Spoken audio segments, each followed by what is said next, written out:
also very grateful. This exchange thing has given me so much hope that it is in this country, simply because if you look at one of the biggest problems our country faces at the moment is unemployed black youth. And education. But besides that, at the moment they don't have the education. The government is not going to educate them because they need to keep them there so they can control them. Yeah. So once we've got this system in place, if you have a body and you can do something, you can actually have an equal kind of opportunity of doing something. Yes. Everybody can contribute. These guys are going around with no work. And we'll have the migrant labor that is currently in this country to make money coming over from Malawi and Zimbabwe and whatever, Nigeria, because of the community kind of system that have to be on the system, which means that if they go home and create that in their countries, our youth will be able to get jobs as well. We won't have to worry about unions. We won't have to worry about all these things. Everybody will have a chance. They don't have to have money. They have to have, I can do whatever, and this is what it's worth. You know what? It's a negative versus a positive system. Exactly. You can enter an economy without having anything to give. Without having to have already earned it. In other words, you can take before you give, which is what happens when we're born anyway. We take before we give, really. And that's the kind of community that you're talking about. And I completely agree. These alternative currencies, and definitely, you've got a fan in me for CES. I think it's brilliant, and any other alternative currency. Sorry, John. Part of the solution to recognize money as right is a citizen's income. Everyone should be granted a basic income so they can at least eat and live. And that's a proposal which was actually put to government by a fairly serious research project, top academics, and it was rejected by Trevor Manuel because it was considered to be unaffordable. The question is the present chaotic situation affordable? And is the word unaffordable even a word that we should even entertain? Now we know what's going on. Seeing that you can produce money. Yes. Yeah, no, agreed. I mean, there's huge solutions. I mean, I think we all agree on one thing. We could eliminate so much poverty, so much chaos, so many issues if we wanted to. Money. By the way, Michael Tellinger has had his contributionist party registered now. So it's there. There is actually a political party which you can now subscribe to. And he's going to be really getting into that. Michael is also going to start living contributionist life when he gets back. I spoke to him. He's in America at the moment. So he's actually going to start living it. And he's going to start doing it. Because, I mean, I was at his birthday about 12 years ago when he first brought up the concept of contributionism. And it's interesting. And from my side, again, remember, I've got two hats here. I've got the New Economic Rights Alliance hat, and I've got me as Scott Kundal hat. From a New Economic Rights Alliance hat, I can fully endorse Michael's right to create a party and have it known and get this information out. It doesn't matter. It doesn't have to have an opinion from an NPO, because we have specific. What we're doing is very specific and very clear.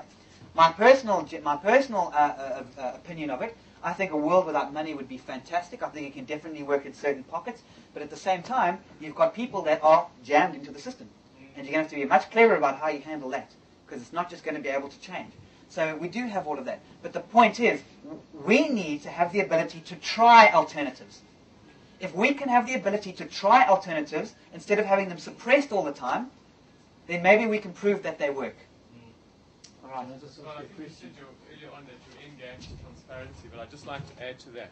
I think the end game should also be to cut out all the corruption, because there's a lot of low-hanging fruit in cutting out the corruption to make this imperfect system work a little bit better.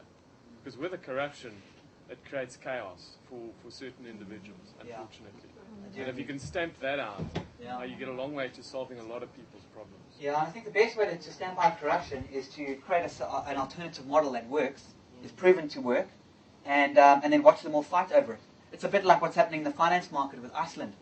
Iceland did something that worked, and now all the others are all fighting over it, and they're still arguing and bickering and moaning, trying to keep it going. But at the end of the day, you can't ignore Iceland as an example of what happens when you say no to the banks. Bearing in mind, they still take IMF loans, and they're still part of the system. They haven't gone off the system. But the thinking behind it is important. I know we're getting tired, so... Just a quick question. I heard all the tapes of Johan Joubert.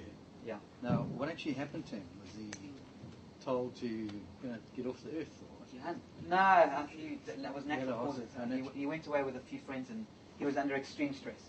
He was under a lot of stress. And again, I really like to stay away from, was he taken out and all this kind of... It's just not part of it. I mean, it's just...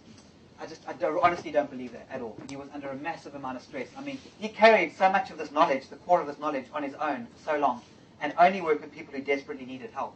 That takes huge financial and emotional and physical turmoil. It puts a lot of stress on you. So he was under a lot of stress, and yeah, he died in his sleep. You know, he used to speak a lot about, for example, which I haven't even touched on, is like you mentioned earlier, is the whole maritime law. You don't have to get into too much of that, but you've got to start asking questions. Why are there so many ships? Ownership, receivership, custodianship. Why are there so many ships? Why do you have to pass a port? Why do you have a port to pass? You know, what is all these maritimes, all these shipping terms, and how that comes along. And interestingly enough, David Wynn Miller, of all people, who was apparently Bill Clinton's counsel, he actually worked with Bill Clinton, and in that case, and he was the guy that said how many definitions of the word is there, and it's all to do with that language. And you start looking at the language that we start using, and these various shipping type things, and we talk about negotiable instruments, and how it's all actually the law of the sea, and trade and merchant law has now basically overtaken what we call law of the land, which is common law. So we're actually operating on the sea. So when you go into court, for example, it gets really hectic. I mean, you sit in a dock, you know, and all that kind of thing. So there's a whole, you can go into the conspiracy things till you're blue in the face. And how this maritime, because remember, most countries in the world were annexed, and generally the ships landed. So they had to impose their law when the ships landed, and they would put in a flag.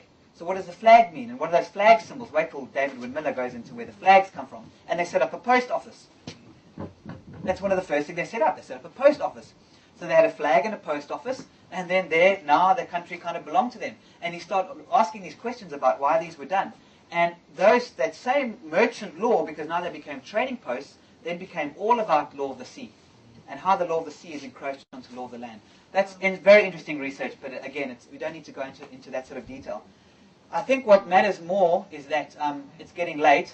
It's really been fantastic. Like I said, I'm going to go downstairs. I'm willing to stay here for as long as anybody wants. We can discuss about whatever you want. It can range from what we are actually doing specifically with regards to the New Economic Rights Alliance. I'm open to everything. I'm not going to close myself up, except incest and folk dancing.